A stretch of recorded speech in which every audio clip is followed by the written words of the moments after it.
एमआयएमचे इम्तियाज जलील यांना वंचित बहुजन आघाडीचे नगरसेवक अमित भुईगळ यांची 1 कोटींची अब्रू नुकसानीची नोटीस। रमाई घरकुल योजनेतील कथित घोटाळ्यावर जलील यांनी आरोप केले होते। त्यात भुईगळ यांचे नाव घेतल्याचा दावा। भुईगळ म्हणतात आरोप निराधार असून प्रतिमा मलिन झाली। शहरातील राजकारण पुन्हा तापलं। पुढील घडामोडींवर सगळ्यांचे लक्ष। त्या दिवशी त्यांनी प्रेस कॉन्फरन्स घेतली होती आणि त्यामध्ये माझं सुद्धा त्यांनी त्या याच्यामध्ये नाव घेतलं होतं की घोटाळ्यामध्ये अमित भुईगळ पण आहे।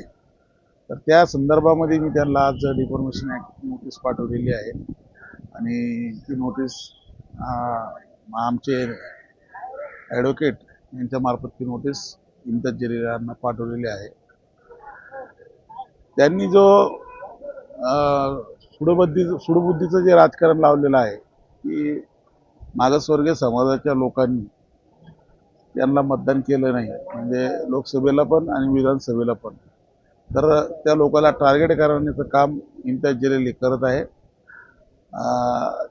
माझं असं म्हणणं आहे की काही रमाई आवास योजना असेल किंवा काही ठिकाणी असेल, त्यांना असं वाटतं घोटाळे झालेले आहेत, तर त्यांनी असे कोणाचे बी नाव घेऊ नये। त्यांनी सिद्ध करून दाखवलं पाहिजे की यांनी हा घोटाळा केला पाहिजे, की यांच्या खात्यामध्ये एवढे पैसे आले, यांनी एवढे पैसे घेतलेले आहेत।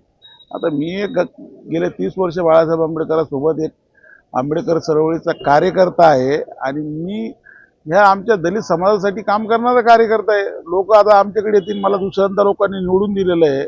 मागासवर्गाच्या नेतृत्व मी करतो आणि पुन्हा मी स्लम एरियामध्ये राहतो। लोक आमच्याकडे कामं घेऊन येणार आहे, आम्हाला या लोकांची कामं करावं लागणार आहे। आम्हाला या लोकांची कामं जर केली नाही तर आमचा समाज सुद्धा आम्हाला हे विचारेल या गोष्टी। त्यासाठी इम्तियाज जलीलांनी जी त्या दिवशी प्रेस कॉन्फरन्स घेऊन मला टार्गेट करण्याचं काम केलं होतं। खऱ्या अर्थाने मी मोर्चामध्ये गेलो आणि विधानसभेला त्यांना मदत केली नाही। सरळ सरळ त्यांनी त्या ठिकाणी बोलून सुद्धा लावलं की हे सब लोक उस दिन मोर्चे में थे करके। तर ती भूमिका जी त्यांनी सुडबुद्धीची ठेवलेली आहे, कदाचित त्यांनी ही विधानसभा पडल्याच्या नंतर त्यांनी आम्हाला टार्गेट करण्याचं काम केलेलं आहे। माझं या ठिकाणी त्यांना आज कायदेशीर नोटीस पाठवून या ठिकाणी त्यांना आव्हान दिलेलं आहे। 1 कोटी रुपयाचा दावा आम्ही त्याच्यावर केलेला आहे।